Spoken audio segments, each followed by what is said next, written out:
Wow, wow, wow. What a result. Again, fantastic from Arsenal. 3-1 against Bayern, the team leading the way in the Bundesliga. 18 games unbeaten. Well, they've come to the Emirates and they've been beaten.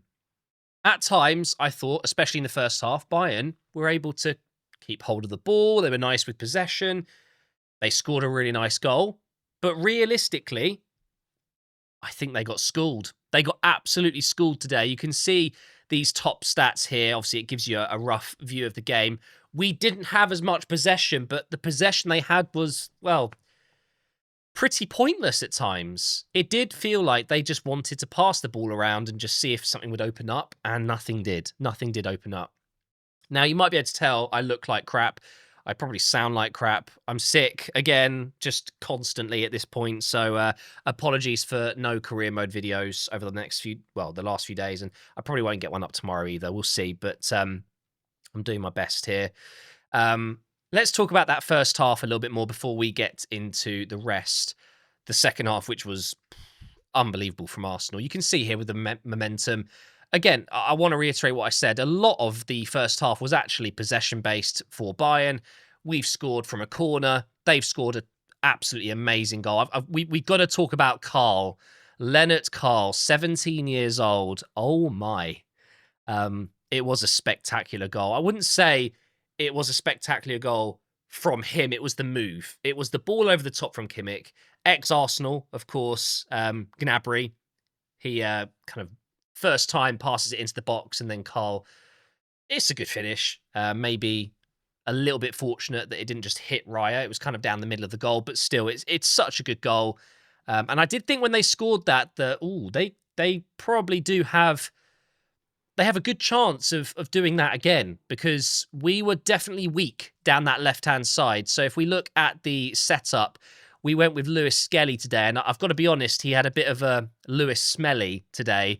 It wasn't a great performance from him. He struggled this season to get minutes. I'll talk about that more a little bit later, but this was our weakness, and Trossard getting injured as well, by the way, really unlucky. But I think it was very clear they targeted our right side. Lewis Skelly, Mosquera. It's not quite Gabriel Calafiori. And it worked once, and they got that equaliser after we brilliantly scored from a corner. Again, set piece, ole ole. But what I do want to say is, I think there's a bug here on FOTMob. It says Harry Kane's on the pitch. I thought it was really nice that Bayern didn't use Kane today. I think, he's been so good against Arsenal over the years for Tottenham.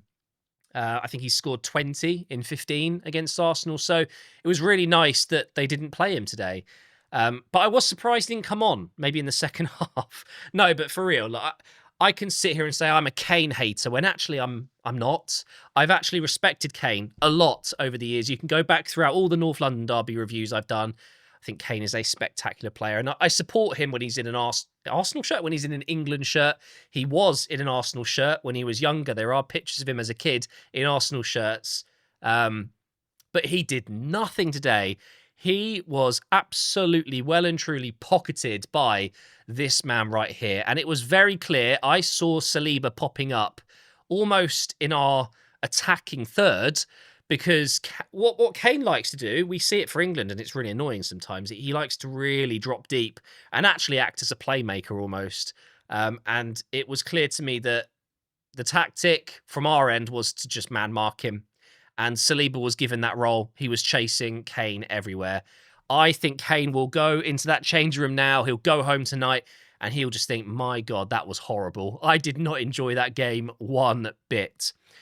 Zubamendi only getting a 6.2 is ridiculous, by the way. He ran the show with Rice, and I can't say more about Rice. This guy is just so good. And let's quickly touch on Carl before I move on, because at 17 years old, if this was a goal that won the game, people would be going crazy over it. And the fact that this isn't just his first goal, and this isn't the first time he's done this in the Champions League, and he's doing well in the Bundesliga as well.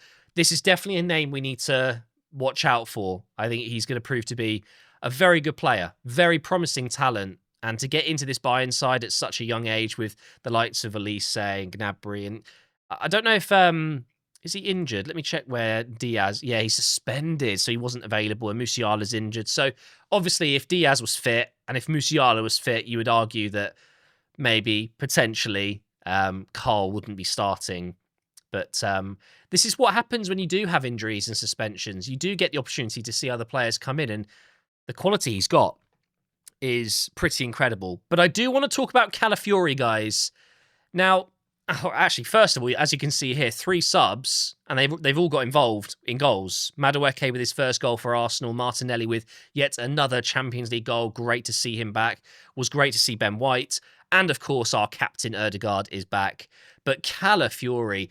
I got quite a lot of heat when I predicted and when I stated that Calafiori should be our starting left-back this season.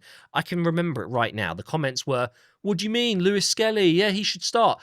And I remember saying specifically that Lewis Skelly has been a fantastic player for us, but he's still so young.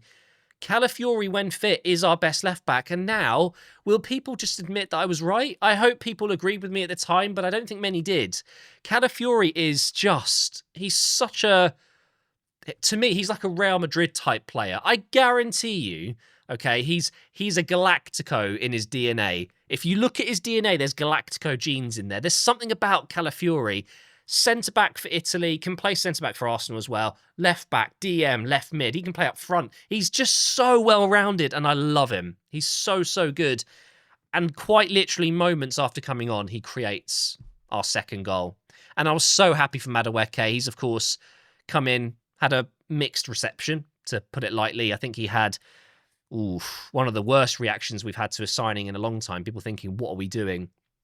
I remember saying at the time, I think it felt like the signing wasn't bad itself in terms of the player, but it was the timing of it and the fact that we were still chasing for a striker, still chasing for other positions. And there we were dropping so much money on Madueke. But now look, he's worth it. And then he gets injured after doing so well. He was getting goals for England. He wasn't quite scoring for Arsenal. But then this injury, it's just killed his momentum. And he's come back today with his first goal for the club. First goal at the Emirates. Love to see that. I thought Saka had a good game despite the fact that he didn't score. Again, to me, Saka should be scoring every game if he's star boy Saka, and we always relied on him over the years. But I think what we're seeing now, guys, is other people they're stepping up, and this is what you need if you want to be a top team. And the fact that we still don't have Gyökeres today, Havertz, Jesus as well. Technically, like, we're playing with Mourinho up front still, and we've just beaten arguably one of the most informed teams in Europe. So I've got nothing but amazing things to say about Mourinho. I love how driven he is. You can tell he's a really smart, high IQ football player. He's absolutely going to be a manager. I have no doubt about it. And he's relentless. He's got such an engine, and he presses. And I saw him defending. I saw him dropping into midfield, doing what Harry Kane does. I've seen him on the left wing. It's unbelievable. But for me, and man of the match, it's Timber. What a season he is having. And if we don't sign his brother on a free in the summer, I'm going to be so sad. His brother Quinton is moving on a free to Dortmund, apparently. And I think we should be jumping in on that because, again, we talked about Galactico DNA. How about Arsenal DNA? Urian and Quinton Timber, please. We need the twin brothers at the Arsenal. Is there anything else I need to cover? I made a couple of notes just because, I'm so sorry. I've been sneezing all day. I've talked about Rice. I'm going to get another sneeze out. Hang on. No, never mind. I've just seen the other scores, by the way. Hilarious. Tottenham have lost 5-3. Respect for scoring 3 against PSG. Okay. But this... What's going on? What is going on? Oh, my Lord. Absolutely dominated the game, but 27 shots and they've lost 4-1. Oh, dearie me. Let's have a look at the league table. Of course, Arsenal are going to be at the top. We are 100%. It's our first goal conceded, which is a bit of a shame, but you know what? It just doesn't matter. We've had so many clean sheets this season. What was it? 18 hours without conceding, something like that. So I think we all know we can defend very well. And it's great that, someone's O had to go today. Someone's L had to appear. That doesn't really work. It was between Bayern and Arsenal being unbeaten. And I think we're going to remain the unbeaten team. I really do. We've got Club Bruges next, I think it is. Let me just jump in. We've got Chelsea coming up, obviously, at the weekend, and Brentford and Aston Villa. Yeah, Club Bruges. And then let's see, who was our last one? Inter. Ooh. Could be tricky. I think Inter won today. Let me just double check their scoreline. No, they lost to Atletico Madrid, who we, of course, thrashed at the Emirates.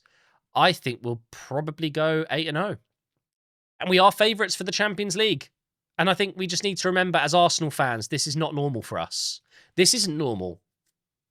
We're being touted as favourites for almost every competition. Well, every competition we're in. We owe Arteta so much. We really do. And to think we're not even at full strength. And we're not even technically at full pace. I reckon we can be even better. That first half wasn't even that great. So apologies for sounding like death and sneezing in my video. But you know, these Operation Arsenals are just one take, just off the bat, right after the game is finished. It just goes to show, guys, that we can win even when we don't play like we normally do. Today, we did not hold the ball. We didn't play the crazy possession football that maybe you'd come to expect by watching Arsenal, but we still win. Come to the Emirates and outplay us, sure, we'll still beat you. You know, it's incredible. But thank you for watching, guys. I will try my best to get some career mode content out, but I think my body just needs a bit of a rest. And I'm away this weekend, so I'm going to be fit and healthy for that. So quite possibly the Dortmund career mode will be back on Monday. We'll see. I'll keep you updated. Follow me on X. Make sure you're subscribed, and I'll see you next time.